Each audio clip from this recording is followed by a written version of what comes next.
Hello everyone, welcome back to my channel. ఈ vlog వచ్చేసి నేను మా బాబు బర్త్డే రోజు అయితే తీసిన వ్లాగ్. అప్పటి నుంచి కూడా నాకు అప్లోడ్ చేయడానికి టైం అయితే కుదరలేదు. మార్నింగ్ లేచి పులిహోర అండ్ క్యారెట్ హల్వా అయితే ప్రసాదంగా అయితే ప్రిపేర్ చేసేసుకున్నాను.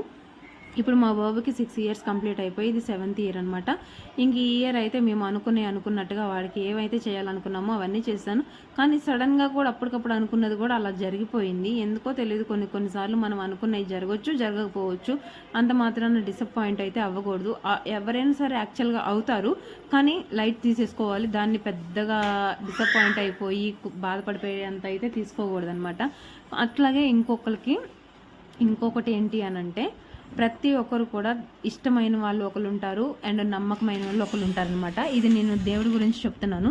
ప్రతి ఒక్కరికి కూడా ఈ దేవుడు అంటే నమ్మకం ఉంటుంది, ఈ దేవుడు అంటే ఇష్టం ఉంటుంది. నాకైతే వెంకటేశ్వర స్వామి అంటే చాలా ఇష్టం.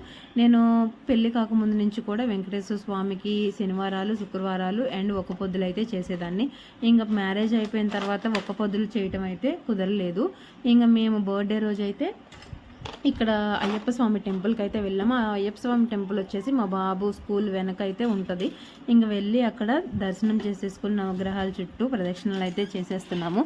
నేను నమ్మకం ఇష్టం అని ఎందుకు అన్నాను అనంటే, నాకు వెంకటేశ్వర స్వామి అంటే ఇష్టం, కానీ నమ్మకం వేరు. నమ్మకం అనేది నాకు పరమశివుడి మీద అయితే ఏర్పడింది. ఎందుకు అనంటే, నాకు ఇద్దరు కూడా ఫస్ట్ పాపలే పుట్టారు. ఫస్ట్ ఎవరు పుట్టినా ఏం లేదు అని అనుకున్నాము, కానీ సెకండ్ టైం మాత్రం కంపల్సరీ నాకు బాబే పుట్టాలి, బాబు పుడితే నేను తలనీలాలు ఇస్తాను అని తిరుపతిలో మొక్కుకున్నాను. కానీ ఆ మొక్క అయితే నాకు తీరలేదు. చాలా అంటే చాలా డిసప్పాయింట్ అయిపోయాను. సెకండ్ టైం కూడా పాప పుట్టేసరికి ఇంకప్పుడు అనుకున్నాను, కొంచెం కోప్పడ్డాను. కానీ దేవుడి మీద కోపం పడేంత వాళ్ళం కాదు కదా మనం. సో అందుకని చెప్పేసి సరే ఇప్పుడైతే ఇవ్వలేదు, నెక్స్ట్ టైం అయినా సరే నాకు బాబునైతే ఇవ్వు అని చెప్పేసి నేను వెంకటేశ్వర స్వామికి అయితే మొక్కుకున్నాను. అలాగే నేను వెంకటేశ్వర స్వామితో పాటు ఆ మొక్కు అలానే కంటిన్యూ చేసుకుంటూ యువతల పరమేశ్వరునికి కూడా నేను 11 శనివారాలు పూజ అయితే చేసుకున్నాను అనమాట. సోమవారాలు 11 సోమవారాలు కాళ్ళకి చెప్పులు లేకుండా, నాన్ వెజ్ తినకుండా, ఉదయం సాయంత్రం 2 పూటల శివాలయానికి వెళ్ళి శివుడిని దర్శనం చేసుకుని సాయంత్రం పూట అన్నం తినకుండా ఉండాలి. ఇలా నేనైతే 11 వారాలు అయితే కంటిన్యూగా పూజ అయితే చేసుకున్నాను. అట్లాగే మాకు ఫస్ట్ అంటే లాస్ట్ కదా బాబు పుడితే బాబుకి తలనీలాలు శ్రీశైలంలో ఇస్తాము అని చెప్పేసి వాళ్ళ డాడీ అయితే మొక్కుకున్నారు. ఇంకా నేను అనుకున్నట్టుగానే 3వసారి బాబు పుట్టాడు కాబట్టి తిరుపతిలో మొత్తం ఫ్యామిలీ కూడా తలనీలాలు అయితే ఇచ్చేసాము. 3వ సంవత్సరం ఇచ్చాము. ఫస్ట్ మాత్రం శ్రీశైలంలోనే పుట్టెంట్రుకలు అయితే మా బాబుకి 11th మంత్లో తీపిచ్చేసామన్నమాట. అప్పటి నుంచి కూడా నేను పరమేశ్వరుని నమ్ముతూ ఉంటాను. మ్యాక్సిమం కూడా నాకు ఏ కష్టం వచ్చినా కూడా ముందు ఆ పరమేశ్వరునే తలుచుకుంటూ ఉంటానన్నమాట. ఇంకా ఈ రింగ్ అయితే మా బాబుకి అన్నప్రాసనప్పుడు తీసుకున్న 2 రింగ్స్లలో ఇంకా అవి 2 వేసేసి, మా పాప వాళ్ళే చిన్న ఇయర్ రింగ్స్ ఉంటే అవి కూడా వేసేసి తీసుకున్నాను. ఈ చిన్న టాయ్స్ వాడు ఆడుకుంటాడని తీసుకున్నాను అనమాట. వాళ్ళ డాడీ వాడి కోసం కారు కొనాలని చెప్పి ఖమ్మం అయితే వెళ్ళాడు. ఇంకప్పుడు దాకా వాడు ఇంకా ఉండలేక ఏడుస్తూ ఉన్నాడు. సో అందుకని చెప్పేసి ముందే తీసి ఇచ్చేసాను. ఇంకా సాయంత్రం పూజ అయితే ఏమీ చేయలేదు, ప్రసాదం చేసి ఇంకా దేవుడి దగ్గర అయితే పెట్టాను. ఇంకా నైట్ 9:30కి వాళ్ళ డాడీ వచ్చారు. వాళ్ళ డాడీ వచ్చినాక కేక్ అయితే కట్ చేసేసాము.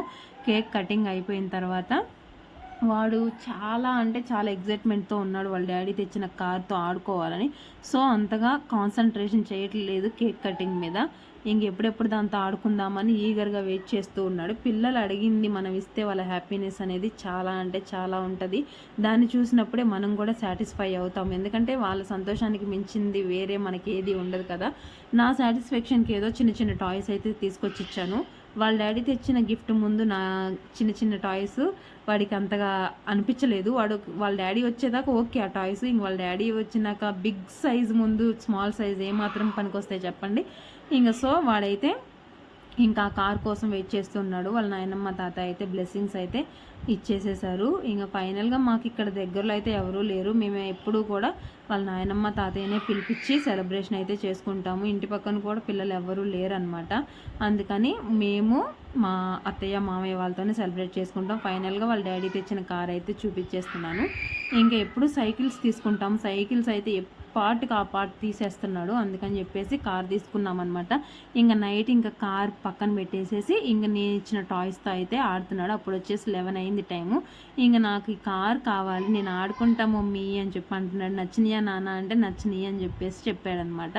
అందుకని ఈ చిన్న మూమెంట్ను కూడా మీకు వీడియోలో షేర్ చేశాను. మా వీడియో కనుక మీకు నచ్చితే ఒక సబ్స్క్రైబ్ చేసుకుని లైక్ అయితే ఇవ్వండి. ఇక్కడ చూడండి, ఈ ట్రక్స్ వచ్చేసి నేను మా బాబు కోసం రిలయన్స్లో తీసుకున్నాను. ఈ రిలయన్స్లో ఎప్పుడు కూడా అంటే బాగుంటాయి టాయ్స్, చిన్నపిల్లల టాయ్స్ వచ్చేసి క్వాలిటీ బాగుంటుంది అనమాట. ఇంకా వాడు నైట్ అయితే ఇక్కడ ఆడుకుంటూ ఉన్నాడు. Bye bye, good night, thank you for watching, please like.